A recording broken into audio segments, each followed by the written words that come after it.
Welcome to the Lift Big Eat Big show. I think this is episode number 25. It's just myself, James, and Mona today. Colm couldn't make it. Someone decided to break into Colm's car but left the protein bars. They did not steal the protein bars. They're obviously not lifters, and they left the most valuable thing behind in there. But Colm's getting that car fixed, so he'll be back on again next week. But just to quickly introduce ourselves, James, professional strength and conditioning coach, worked mainly with a professional and international rugby league, masters in sport and exercise science, published research, etc. Mona has an even more insane athletic background, being a Commonwealth medalist in Olympic weightlifting, African champion, 6 times karate world champion, CrossFit Games athlete, honors in sports psychology, and much, much more that I will not rattle off on this because that will take the full hour. But today we're going to cover the mistakes to avoid when undertaking strength training. And we've been in this game for a long time. I know Mona's been an Olympic weightlifter for 20 plus years. At the international level, I've been lifting non-stop for the past 15 years, as well as coaching people and professional athletes in that space too, regarding strength training. So we've seen it all, we've experienced it all, and we're going to share those with you. But Mona, did you want to get us started with that? Yeah, I wanted to kind of like share my story because I feel like there's so many people who will either look at us who's been in the sport for many, many, many years and in the strength game, and they'll, for instance, want to start and they're like, man, I want to be like you.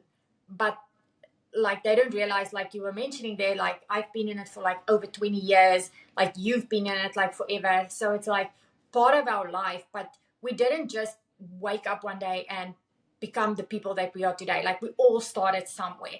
And I feel like that's like the message I do want to get across to like beginner fitness enthusiasts or people who want to get in strength training. And the thing is, like I feel like even if you are not necessarily like someone who wants to get into strength, maybe you've got a kid that wants to get into strength, like your own child. I feel like this is just a good way to be able to like guide them into like getting started. Now I was lucky, like I did have a dad who did a ton of research and got me into strength training, but I didn't just basically just go full force into it. When I was younger, I did multiple sports. I started off when I was like 3 years old, I was doing gymnastics. I was into ballet and tennis and everything. And when I was 8 years old, I went into karate, and that's kind of how things got started for me. So I started off with just doing sport, having a community, doing things with people that I enjoyed, but I also loved feeling strong and doing like martial arts and things like that. And I felt like as a female, it was empowering back then, and it still is. And, when I started competing, that's when, I was lucky. I had a dad that did a ton of research into like how to make me a better athlete, how to get me to move better, be faster, be more explosive, be stronger. I was a very, very skinny kid myself.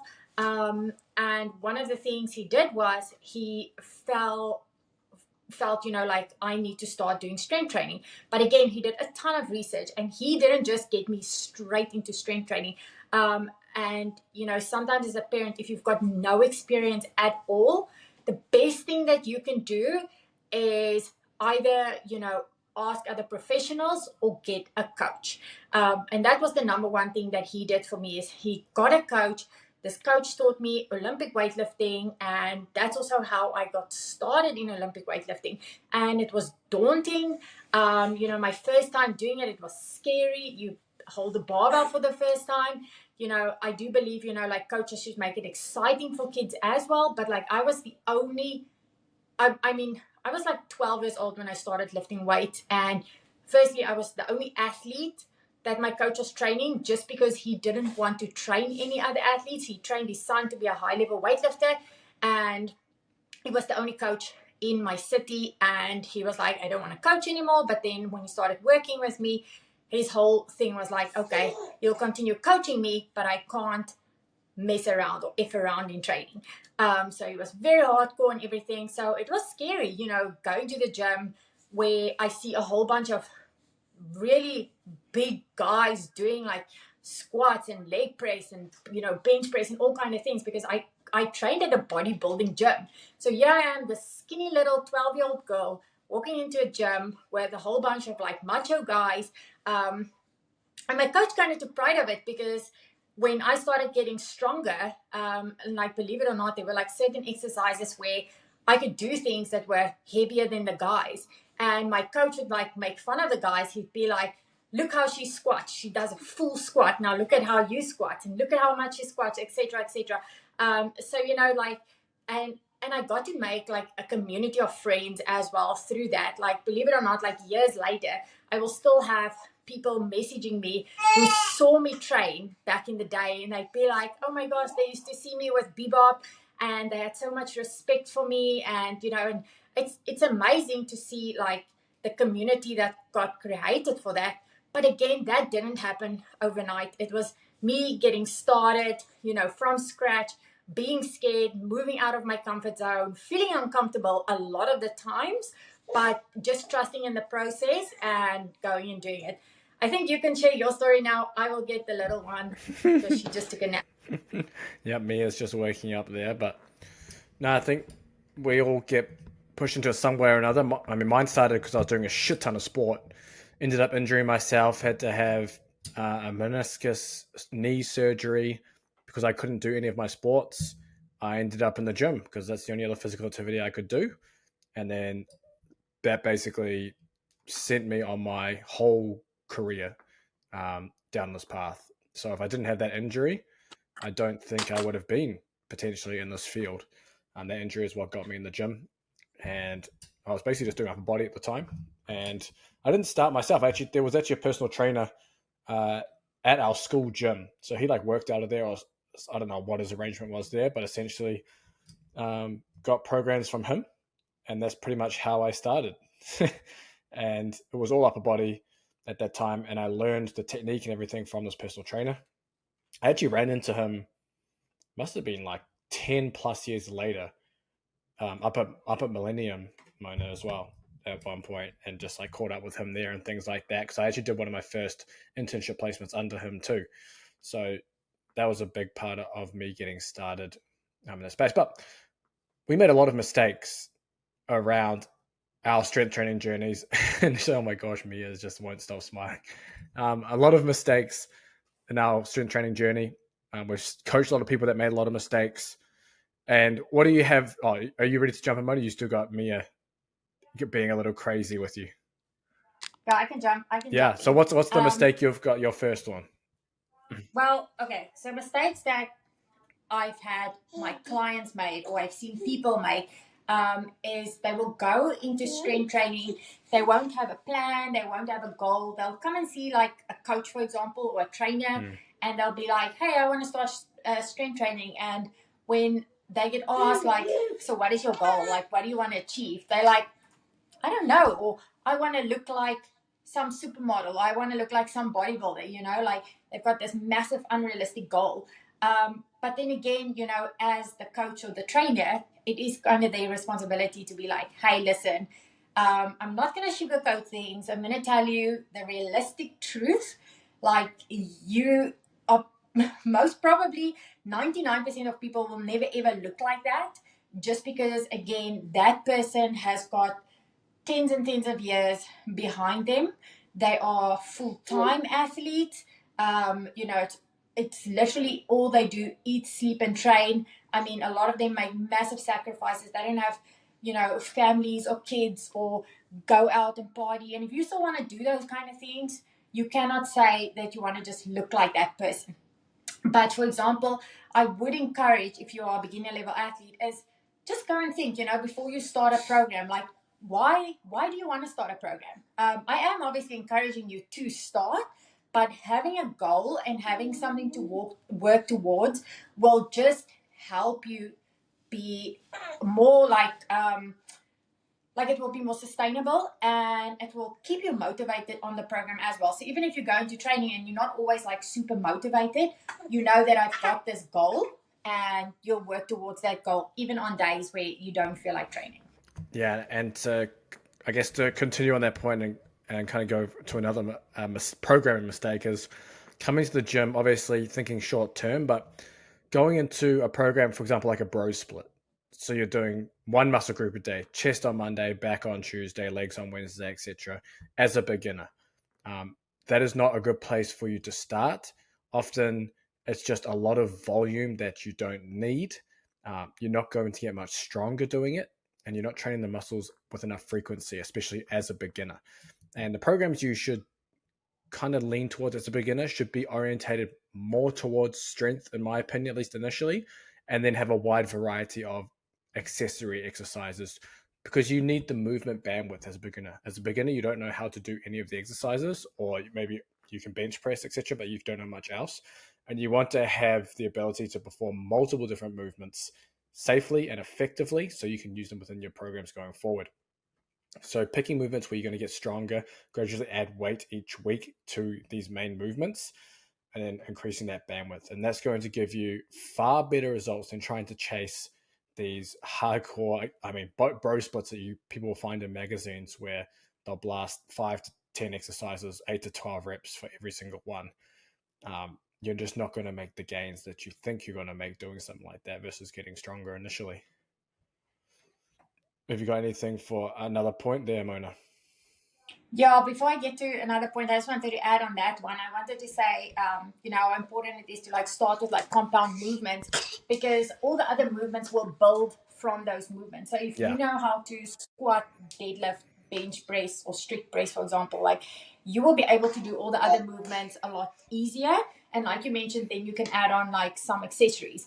But for example, like if you have a person that wants to start and they cannot do even a body weight squat, I'm not going to load that person up to squat as heavy as they can, Yeah. as heavy as they can, because they will most probably get injured. And that's also just a sign that, like, stick to the basics. Like, you don't always have to go and do all these fancy movements. You don't have to go and do an isometric split squat hold, doing presses at the same time, like functional fitness movement or functional Oh, strength, don't what people even always go down that advertise, road. or do like a windmill plus a press plus an overhead squat or something silly like that. Like, I feel like that it's just setting a beginner up for failure. And it's also a lot harder to like progressively overload in those movements as well. Where, for example, if you can help someone, squat properly, first and foremost, like if they can squat properly and do the technique right, like you will be able to you will be able to, that's something that you can also track. Like you can track their progress that way. You can be like, okay, listen, 2 weeks ago you couldn't squat below parallel. Now you can squat below parallel, and that is progress, Yeah. and that's going to be able to help you move better. And now all of a sudden you can squat below parallel. Now we can start adding weight. And then all of a sudden the person will come to you and they'll be like, oh my gosh, like I just feel so much better. Like I was lifting my fridge the other day, or I had to move a table or something, and I'm actually thinking of technique when I'm doing it. I'm just not randomly pulling it or whatever and like stuffing my back up, because that's a lot of times what happens. And I feel like that's because people cannot do basic movements correctly. Yeah, and that kind of flows on to another point as well around setting your setting performance goals versus I guess body image goals, because being like, oh, I want to look a certain way, I'm going to train to look this way, it takes a long damn time, and you're not going to see changes week to week. It's such a gradual process that you will probably be dejected after a few weeks, wondering why your body hasn't changed, or at least initially as a beginner, your body actually might change pretty rapidly, but it's going to slow down really quickly, and then you're going to be wondering, is my training working? What's happening? Instead of just focusing on, hey, I want to add X amount of weight to these lifts over this amount of time and pushing those performance goals. Because as you push those performance goals, you're going to see changes in your body from those, especially as a beginner. So if you're looking to, hey, I want to squat 100 kgs for 10 reps, and I want to be able to bench press 80 kgs for 10 reps, etc., and you're pushing towards these goals, once you hit those numbers, you will have, I guess, body change compared to trying to chase this body image thing. And it's a much easier way to stay on track and progress versus just trying to train for a certain look. Is there anything you want to add there, Mona? I just unmuted you. Yeah. I something I wanted to add is with the goals. Like, I do like how you said that, not focusing on just like the static goals, because everybody's body is different. Like, especially like if you're an older female, then hormones come into play. Like, you have to be realistic. Like, sometimes it will just take you a lot longer to get there, just because there's so much going on in your life. And that's okay, because I feel like, playing the long game is better than having short term results and then not being able to sustain it and gaining all that weight back. But I did want to also mention, and this, something that I had to do in my sport, because I couldn't just, like, I was an elite level weightlifter for 22 years to be exact. For 22 years, like, I couldn't, for me, if I only focus on the outcome goals all the time, like what I want to get competition wise, what total I want to make, what total I want to make. And in an athlete's career and life, there will be seasons where you don't improve at all. There will be seasons where your numbers will even go backwards. And, that's okay. Like, it really, like, that is just part of sport. Sport is not just, an upward, what do you call it, like linear progression, and it's upwards, and then you've got downs, and then you've got like a little bit of an up, and then you've got a down again. But those ups are, worth all of those downs, because those downs, I believe, like, teach you a lot of things. You see Mia saying dad, right? Yeah, She sees her dad on the screen. But yeah, the thing is, so what I would do is I would focus on process goals, and I would set like training goals for myself, like that I want to achieve each session. And it might be, moving better under the barbell. It might be, just getting in a bit more reps than what I used to get, or just focusing on, maybe my recovery afterwards, like maybe things that I wouldn't have focused on like before. So just focusing on sometimes something else, and not just the outcome of what you want to achieve all the time, will make. Do you want to add something? Well, I think another thing to add to that regarding programming is a lot of people make the mistake of, we talked about the bro splits and people coming in and doing these one muscle a day workouts, but people tend to not rest long enough between sets, and it's a beginner thing through and through. I see it over and over and over again, and it's because they don't feel like they've done anything. They don't feel like they've worked hard unless their heart rate's up, they're sweating, and they're out of breath. I was going to say, how many times I've heard someone who would come from CrossFit over to weightlifting, and they're like, I don't think I got a workout in, Mona. Like, I'm not drenched in sweat. I'm like, it's completely different. Like, there's so many other factors that plays a part, and you're getting stronger. You will see results. You have to be patient. Like, results isn't just how much you can sweat. Yeah, exactly. And if you're doing everything with not much rest and just looking to sweat, you're going to make zero progress. And I'm telling you now, you will stall out so fast. You will just be spinning your wheels, wondering why you're not getting stronger, bigger, etc., etc. You need to rest 2 to 3 minutes or whatever it is until you're fully recovered between sets to maintain the quality and to be able to use the same weight for the reps you're doing, or more weight depending on what your program is. And this is how you're going to get stronger. And it's not always going to feel like you're sweating, heart rate pounding, etc. Obviously, if you're doing some rep work, yeah, you might get some of that feeling. But if you're doing pure strength work, it's not going to feel that way. And if you're doing singles and doubles and Olympic weightlifting, then obviously it's not going to feel that way either, especially if it's light, some light powers and things like that. So just bear that in mind, especially as a beginner. You should start there. Don't go cutting your rest short just because you don't feel like you're not getting a workout. I mean, same thing. You can say the same thing about a lot of beginners kind of trying to do too much cardio on top of everything else, and that it's a similar problem. You're burning the candle at both ends at that point. You're trying to do 3-4 days of strength training in the gym, and then you're out there running 3-4 times a week on top of that. Like, something's got to give, especially if you have other things on in your life. You're not just like a full-time student kind of thing who just hangs out in the gym all day like me and Colm used to do, basically. Have you got anything else to add to that, Mona? No, I just wanted to like basically talk about another point. Like, say now you are the beginner athlete and you've decided now you want to get a program, or you want to start with like a fitness trainer or coach or whatever. I do believe in educating yourself as well. And I feel like there's so many people out there who's like, I'm paying this fitness trainer, so they must do everything for me, and they never ever learn. So if you ask them like 5 years down the line, like, what's a superset? They're like, I don't know. Or like, what's a bicep curl? And they're like, I don't know. My trainer used to show me what's a bicep curl. So I believe in like, educating yourself with like the basic movements. Like, yes, there will be times where like sometimes many sessions you won't know what the exercises are, but be conscious when you do those things, learn, because I feel like if you can learn and understand it, you will also be able to see results faster, because now you will know what the exercises are and why you are doing them. And I feel like you'll have more intent behind it as well. And another thing is like, say now you get a program. So say someone says, oh, okay, guys, I loved your podcast. I want to join your Lift Big Epic app. And when they join the app, now they see, there's a little column that says, sets, reps. For some exercises, there'll be a tempo. For some movements, there'll be an A1 and an A2, for example. And like just making yourself like aware of like what the lingo actually means, like, if there's an exercise that says 3 sets of 10, that means you will do the exercise 3 times, but for 10 repetitions each one. And if there's like an A1 and an A2, that will mean that those 2 exercises you will repeat A1, A2, then back to A1 and back to A2 before you move on to the other exercises.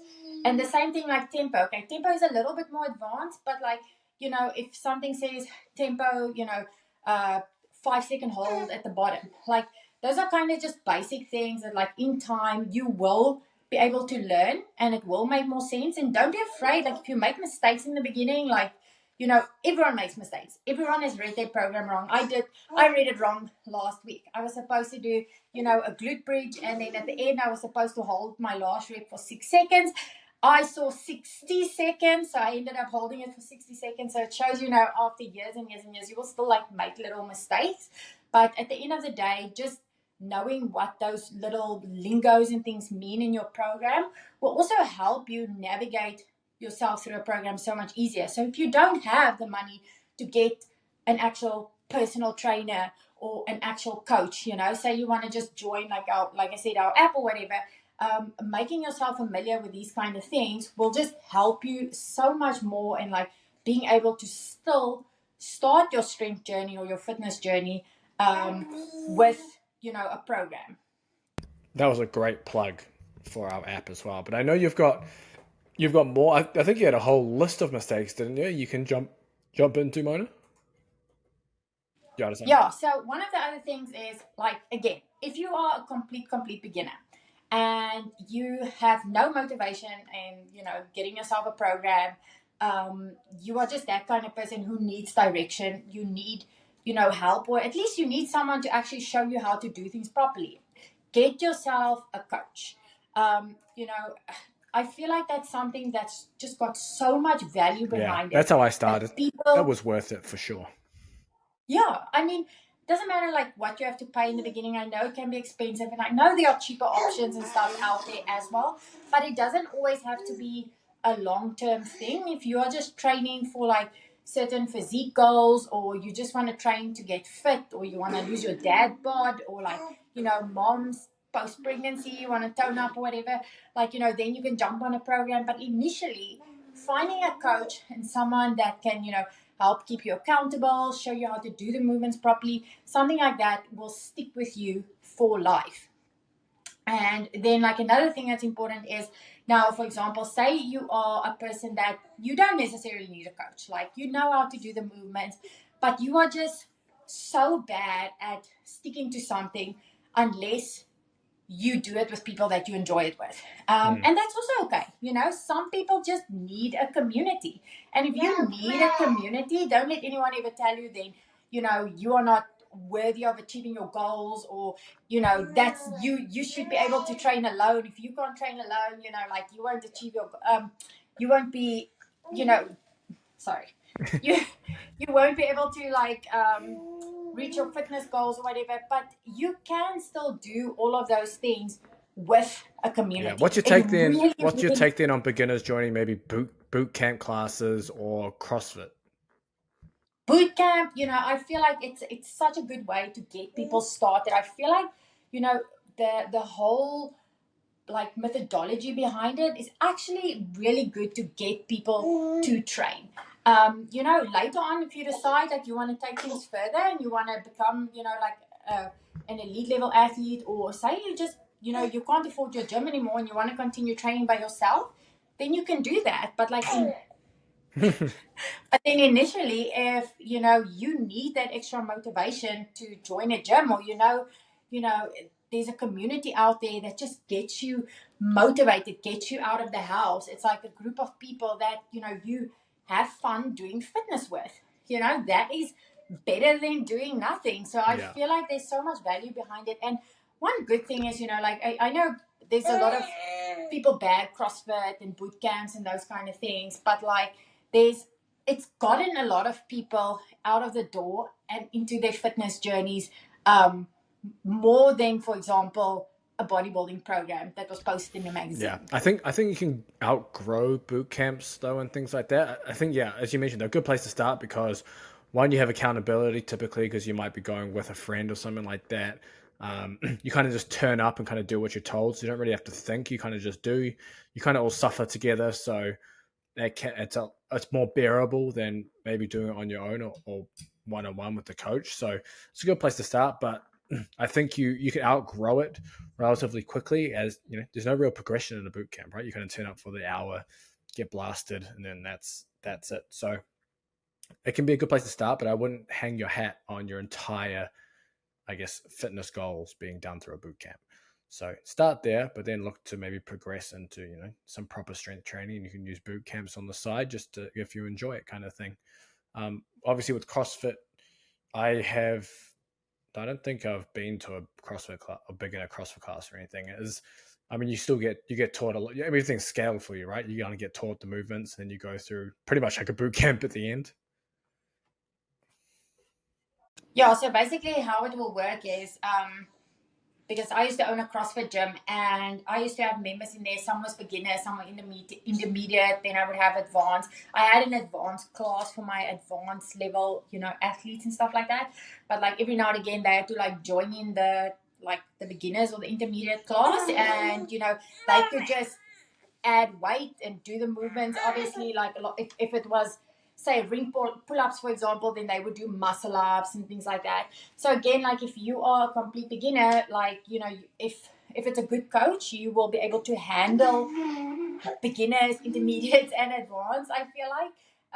And you will be able to see if someone can't do something properly and not just push them to like lift a heavy weight with really bad form, which is very popular these days. Like that's why people hate on CrossFit, because you'll just get beginner level coaches that doesn't even have a real fitness background, and these people will tell you you can do a deadlift, you know, a max Yeah. amount of weight, and these people will end up blowing out their Well, you see the back, and same they're thing in like, personal training, right? As well, the weekend yes, certification, and then they're suddenly training people because they did an 8 week challenge and they lost a lot of weight, and now they're personal trainers.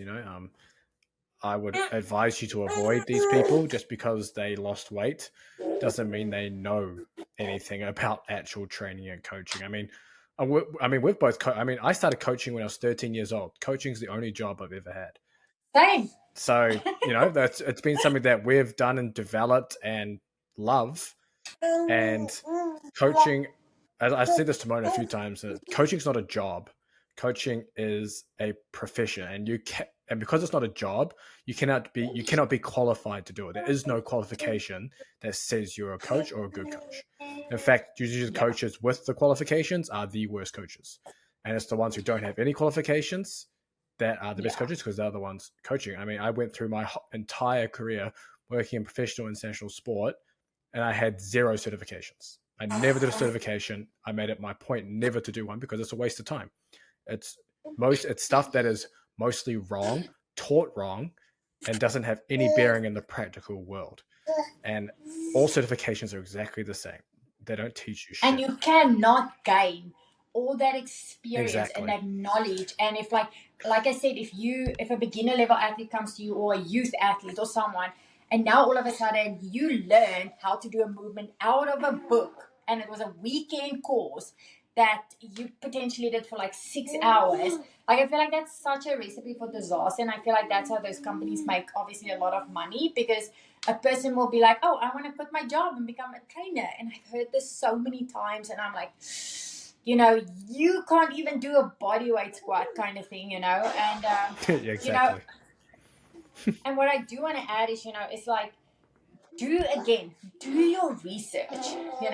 Don't just let someone tell you, oh, I've got this and this certification behind my name. Ask them, like, what is their sporting background. Ask them how many people they've coached. Ask them, like, what is their, like, training methodology. Ask them, like, what is the plan. How many times I've had athletes come to me and be like, Mona, I trained with this person for so long, and I asked them, like, what is my training plan at the moment? And they'll be like, I don't know, we just like training to train.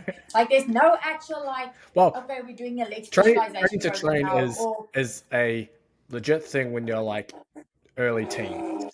That's like a part of the long-term athlete development model for training to train. But for people, as you mentioned, who are hiring coaches and trying to get better at something, there is no training to you can't do that. train. Yeah. Yeah. And I feel like that is a good red flag to watch out for. If you ask the person, like, okay, how long is my training cycle going to be? Am I doing like a 4-week cycle or 8-week cycle? And what are we working towards? What result am I hoping to see at the end of these 8 weeks? If they can't tell you, or they're like, then you should probably get yourself another coach. And again, if you also are going to pay for like the least amount, and you just want to have someone be there and whatever, like, you must know that it's one of those things where it's quality over quantity. So if you pay really cheap for someone, and that person has no experience, you probably won't get a lot out of it. Yeah, those are good points. I think that we covered everything in this podcast, Mona. And a little shorter one today. We don't have any videos to break down, but make sure you check the description. There's a Lift Big, Eat Big underground down there. It has the training app that Mona mentioned. It has all our training programs. It has all Mona's weightlifting programs. It has all Colm's strongman programs. It has all our strength conditioning or strength and size programs as well from the Lift Big, Eat Big brand. It's all in there. And it's all under one subscription. Plus, you get the private community. We're all in there. You can ask us any questions anytime regarding training, nutrition, whatever, even on the program. So that's all in there. But we will actually, before we go, make sure you check Twitter as well. Lift Big, Eat Big on Twitter. We're hosting spaces on there now. You can join in and speak with us and all sorts of things. So check that out. We'll be uploading those to YouTube and Spotify, etc. too. But we will catch you next week.